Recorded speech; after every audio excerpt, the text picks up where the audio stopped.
Hello everyone, welcome back. Let's start with cost accounting, second unit, cost classification and cost sheet. What is cost sheet? It is a document which provides fixation of selling price. ठीक है, तो उसमें एक document होता है जहाँ पे एक फिक्स हो जाता है प्राइस की इसी प्राइस पर हर रिटेलर हर होलसेलर बेचेगा. It represent total cost as well as per unit cost. तो ये टोटल कॉस्ट भी बताता है और उसकी पर यूनिट कॉस्ट भी बताता है specifically. Now what are the classification of cost on the basis of nature, relation to cost centre, functions, behaviour, management decisions, production process and time. There are 7 bases on which classification of cost has been done. The first one is by nature. Okay, so जो different इसका करा गया है वो nature के according क्या है कि मटेरियल सबसे पहले है कि मतलब इसमें जो कॉस्ट होती है वो डिफरेंट होती है मटेरियल के according. Cost of raw material and it's related costs such as procurement cost, taxes, insurance. so उसके accordingly उनकी cost के accordingly उसकी product और service की cost set की जाती है. लेबर कॉस्ट मैटर करती है बहुत कि उसमें कितनी लेबर लगी है और कितना वर्कफोर्स लगा है. और labour cost include salaries and wages paid to permanent employees, temporary employees. So जो भी उनकी सैलरी और जो कॉस्ट होगी वो उसी के अंदर हमारी प्रोडक्ट और सर्विस में ऐड होगी. Now monetary benefits payable immediately, salaries, wages, incentives, bonus. So monetary means related to money benefits is usually salary सबसे पहले, फिर वेजेस इज़ जो बंदे वो करते हैं ना फ्रीलांसिंग वर्क, तो वो आर्ली डेली मतलब आर्ली बेसिस पे डेली बेसिस पे अपने सैलरी लेते हैं तो वो वेजेस होते हैं. इंसेंटिव्स इज़ व्हेन भी मतलब जैसे अपने टारगेट्स अपने जो जॉब में हमें टारगेट्स मिले हुए हैं वो पूरे कर लिए, फिर उसके बाद और काम कर लिया तो उसके ऊपर एक्स्ट्रा सैलरी इंसेंटिव्स होती है. बोनस जो बंदा मतलब खुश हो गया, अच्छा काम कर रहा है, परफॉर्मेंस अच्छी हो गई उसकी कंपनी की, तो इफ़ बॉस इज़ हैप्पी तो बोनस मिल गया, या फिर दिवाली या फिर कोई भी एक पर्टिकुलर इवेंट पे बोनस मिल गया. ठीक है. So monetary next is monetary benefits after some time in future is like pension. कि पैसों के मामले में मतलब अब मतलब जब हमारी रिटायरमेंट हो गई तो अब हमारे पास पैसे में पेंशन आ रहा है, जो कि अब इन दिस टाइम पीरियड 2020 और 2019 में काफ़ी जगह बंद हो चुकी है. एंड प्राइवेट सेक्टर्स तो थी पहले पर अब गवर्नमेंट में भी काफ़ी जगह बंद हो गई है. Non monetary benefits, fringe benefits is usually like free food, free medicines, facilities, subsidized education to the employees' children, free subsidy housing और इंश्योरेंस और मतलब medical facilities. There are so many fringe benefits जैसे जो कि company देती है employees को, जो कि मनी से रिलेटेड नहीं होते. There are holiday packages also जो बाहर बेचती है ना. और बहुत सारे बेनिफिट्स होते हैं. जैसे हम जैसे अपने घर में मेड्स को देते हैं ना एक्स्ट्रा, जैसे दिवाली हो या कोई एक्स्ट्रा काम उसने करा तो हम उसको एडिशनल चीज़ें देते हैं, मतलब इंस्टेड ऑफ सैलरी हम काफ़ी चीज़ें भी देते हैं. तो ऐसे ही हमें in the work life in companies ये कुछ फ्रिंज बेनिफिट्स हमें फैसिलिटी हमें मिलती है. So what are the expenses? Expenditure charges, job processing charges common under expenses. Job processing charges comes under expenses. Okay, so जो एक्सपेंस हमारे जो expenditure हमारे काम करने में लगे ना, जैसे हमारी कंपनी में जो हमें चीज़ जैसे हमने 5 रुपये की चीज़ खरीदी और 8 में बेची तो 5 रुपये हमारा एक्सपेंस हुआ, एक्सपेंडिचर हुआ. ठीक है. जॉब प्रोसेसिंग चार्ज, और जो 8 में बेचा 3 रुपये का प्रॉफिट हुआ वो नेट प्रॉफिट हुआ, और जो ये 8 रुपये है वो हमारा टर्नओवर हुआ. Okay, so move on to next. क्या है cost classification is in relation to cost centres. अब cost centre is where the costing is been done, जहाँ अकाउंट्स बनते हैं, जहाँ जगह. ठीक है. लोकेशन, प्लेस और जो बनाता है. ठीक है. टोटल कॉस्ट होती है डायरेक्ट और इनडायरेक्ट. डायरेक्ट में आएगा 3 मटेरियल, लेबर, एक्सपेंसेस. इसमें आएगा indirect material, indirect labour, indirect expenses. और इनडायरेक्ट कॉस्ट, डायरेक्ट कॉस्ट कैसे होता है? अब the direct cost are those cost which can be identified easily and indisputably with a unit of operation or costing unit or cost centers. Cost of direct material, direct labor and direct expenses can be directly allocated or identified with the particular cost centers or cost unit and can be directly charged to such cost centers or cost unit. These costs are called traceable cost. जहाँ से अब जिसने जितना काम किया, जैसे labour है उसने काम किया, वो डायरेक्टली चार्ज कर सकती है अपने जिस अपने बॉस को या फिर जहाँ जिसका भी उसने काम किया है. और मटेरियल जैसे उसने बेचा, जैसे रिटेलर है, होलसेलर है, मटेरियल बेच रहा है, वो डायरेक्टली कॉस्ट करेंगे.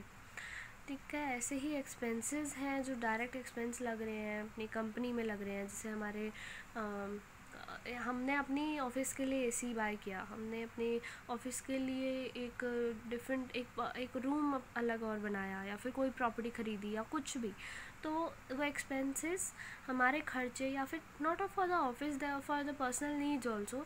सो जो डायरेक्टली एक्सपेंसेस होते हैं उसकी कॉस्ट जो बियर होता है उसे बोलते हैं ट्रेसेबल कॉस्ट. दीज आर ये होती है डायरेक्ट कॉस्ट. अब होता है direct material. Direct material costs are those which can be identified easily and indisputably with a unit of operation or costing unit or cost centers. ठीक है. अब the direct material cost can be directly allocated or identified with particular cost centers or cost unit and can be directly charged to such cost centers and cost unit. अब जैसे जहाँ से हमने service ली, ये हमारा हॉस्पिटल है, कोई भी जैसे मान लो स्कूल है या कोई भी है, सर्विस ली, यहाँ से हमने डायरेक्टली सर्विस ली और डायरेक्टली कॉस्ट मतलब मटेरियल लिए, तो वो डायरेक्ट कॉस्ट होगी. ठीक है. और इसमें मतलब जैसे उसने एडवर्टीज़मेंट कॉस्ट नहीं लगी और जैसे ट्रांसपोर्ट की कॉस्ट नहीं लगी, तो ये कहना चाह रहा है कि हमने गए उससे ख़रीदा, डायरेक्ट कॉस्ट ले ली. ठीक है. अब direct labour. Direct labor cost incurred on the employees who engage directly in making the product. Their work can be identified clearly in the process of converting the raw material into finished product is called direct labor cost. For example, pages paid to the workers engaged in machining departments, fabrication departments, assembly department, etc.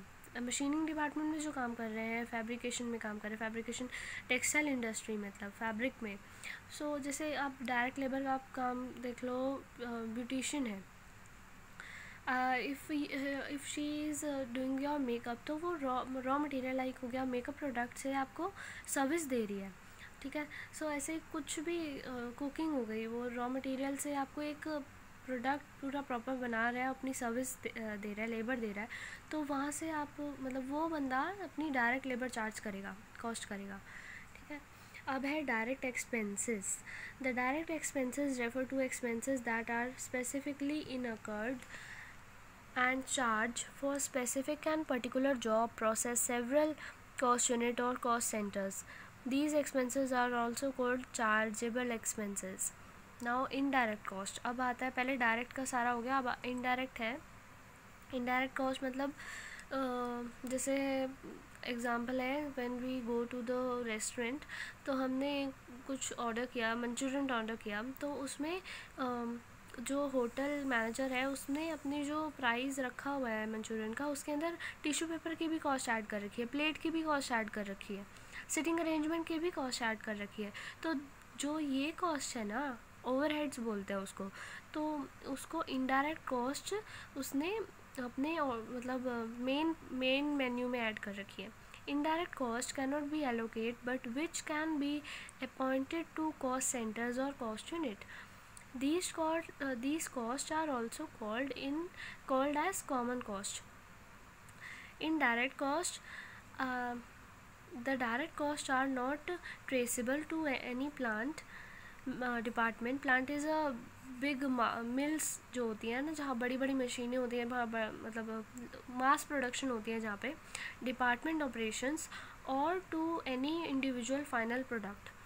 Overhead cost are indirect cost. I told you, जहाँ पे ऐसी चीज़ें की cost add कर देते हैं, expenses, labour, तो ये ओवरहेड्स होते हैं. Overheads are also 3 types: direct material मतलब मटीरियल, लेबर एंड एक्सपेंसेस. तो ये इनडायरेक्ट कॉस्ट हो गई। और indirect cost cannot be directly allocated to cost unit or cost centres and have to be recovered in to cost units. अब समझ में आया, जैसे indirect cost cannot be directly allocated, directly नहीं लगाया उसने, किसी चीज़ में उसको डाला, to cost unit or cost centres, ठीक है। And have to be recovered in to cost unit. Cost unit is जैसे मैंने फर्स्ट वीडियो में बताया था सब डिविज़न ऑफ द प्रोडक्ट, ठीक है। छोटा मतलब जो होता है ना उसका, जैसे आप होटल में गए तो पूरे होटल की चार्ज पे नहीं लगेगी, जहाँ आपने ऑर्डर किया उसकी प्रोडक्शन कॉस्ट पे लगेगी, ठीक है। So I written the example also कि tissue paper cost in hotel restaurant, lift की। अब जैसे हम हॉस्पिटल्स में जाते हैं, ऑफिसेज में जाते हैं, कॉलेजेस में जाते हैं, वहाँ lift, electricity cost in hospital organisation होती है, तो वो चार्जेस हमारी फ़ीस में इंक्लूडेड होते हैं। हमें अलग से जब हम लिफ्ट जा रहे होते हैं तो वो अलग से पैसे नहीं लेता, ठीक है। अब आती है indirect material, the cost incurred on material used to further the manufacturing process which cannot be traced into the end product and the material required in the production process but not necessarily built into the product are called indirect material. So ये यहीं ख़त्म होता है indirect material, indirect cost, कि जैसे material का कैसे हमारा मतलब इसमें आएगा, the cost incurred on material used to further the manufacturing process। अब जैसे यहाँ मतलब जहाँ पे पूरा काम हो जाता है, जैसे यहाँ धागा बना रहे हैं और फिर उसकी टॉप बना रहे हैं, टॉप को पैकेजिंग हो रही है, फिर उसकी क्या होता है, ट्रांसपोर्ट हो रहा है, फिर ये हमारी होम डिलीवरी हमारे तक पहुँच रही है, तो धागे से लेकर सारा काम तक ये इसमें आ जाता है। The cost incurred on material used to further the manufacturing process which cannot be traced into the end product and material required in the production process but not necessarily built in the product are called indirect material. So for example, cutting oil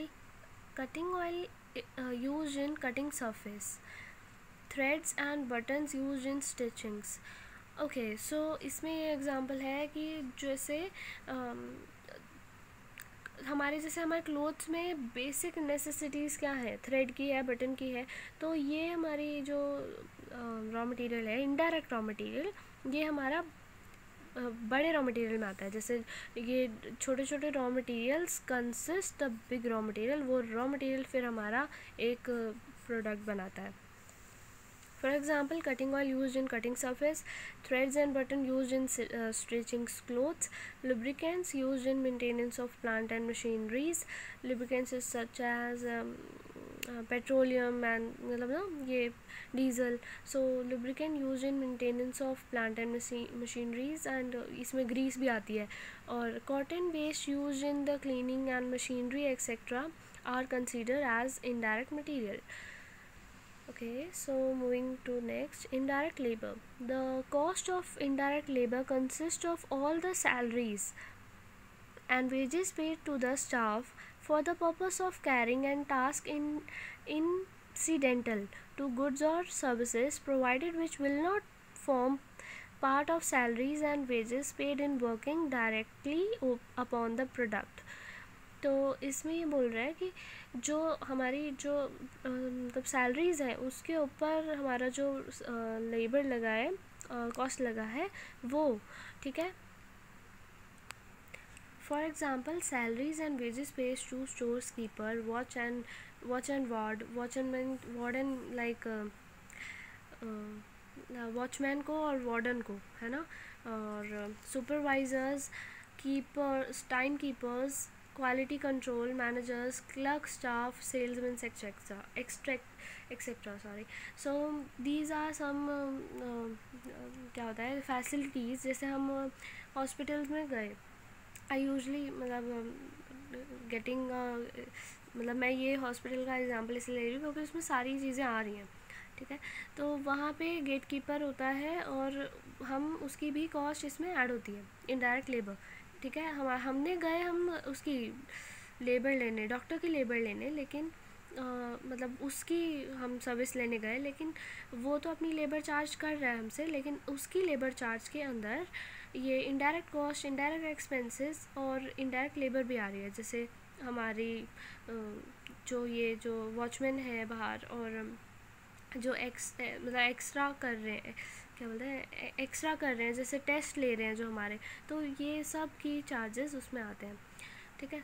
so indirect expenses, indirect expenses are those which are incurred by the organization in carrying out their total business activities and controlled by conveniently allocated to job process and job unit or job centers. Hashtag rent, rates, taxes, insurance, lightning. सो ये सारी चीज़ें हमारी, जैसे हमारी जो office हम जाते हैं तो ये सारी चीज़ें एक्सपेंसेस है ना, जो कि अब एक ऑफ़िस में सबका खर्चा जा रहा है, रेंट का जा रहा है। कुछ बिल्डिंग्स होती हैं लीज़ पे चढ़ती हैं, जैसे हमारा कॉलेज IITM लीज़ पे चढ़ा हुआ है, रेंट पे है, और उसका रेंट जा रहा है, उसके रेट्स जा रहे हैं, उसके टैक्स, उसकी जो इनकम टैक्सेस है वो जा रहा है, इंश्योरेंस जाता है, लाइटनिंग चार्जेस, इलेक्ट्रिसिटी चार्जेस जाते हैं, तो ये इनडायरेक्ट एक्सपेंसेस है। ठीक है। और telephone, depreciation etc. are the examples of indirect expenses. Cost classification by time. अब टाइम के अकॉर्डिंग जैसे देखा जाता है तो हिस्टोरिकल कॉस्ट आती है, प्री डिटरमाइंड कॉस्ट आती है। प्री डिटरमाइंड पहले से ही सोच लिया, पहले से उसको एज्यूम कर लिया और फिर जैसे प्लान बना लिया। स्टैंडर्ड कॉस्टिंग जो यूजुअली हमारी एवरेज कॉस्टिंग रहती है, स्टैंडर्ड इतना तो सेल हो जाता है तो इतनी कॉस्ट आ जाती है, ये होती है। एस्टिमेटेड कॉस्टिंग, हमने एक डायग्राम देख के उसका एस्टिमेट कॉस्ट निकाला वो। सो historical cost is the historical cost is the actual cost determined after the event. Historical cost valuation states cost of plant and material, for example at the price originally paid for them. Okay. So ये पहले का जो data होता है वो record करके रखता है, और ये मैंने बता दिया आपको। और moving to the next, cost classification for managerial decision making. guys, this is such a big lengthy question but this is very important and मतलब डेफिनेटली मैं तो कहूँगी ये तो आएगा ही एग्ज़ाम में, या फिर इन 18 नंबर में भी आ सकता है, सेक्शन C में, या फिर B में भी आ सकता है इन 10 नंबर। सो मार्जिनल कॉस्ट होती है, मतलब मैनेजरियल डिसीजन के अंदर मार्जिनल कॉस्ट होती है। We'll discuss in the next video. Managerial decision में बहुत सारी डिफरेंट टाइप्स ऑफ कॉस्ट होती हैं। And I hope this video, this explanation of mine is helpful to you, and my previous videos are also helping you to understand easily, and thank you for watching. Stay tuned.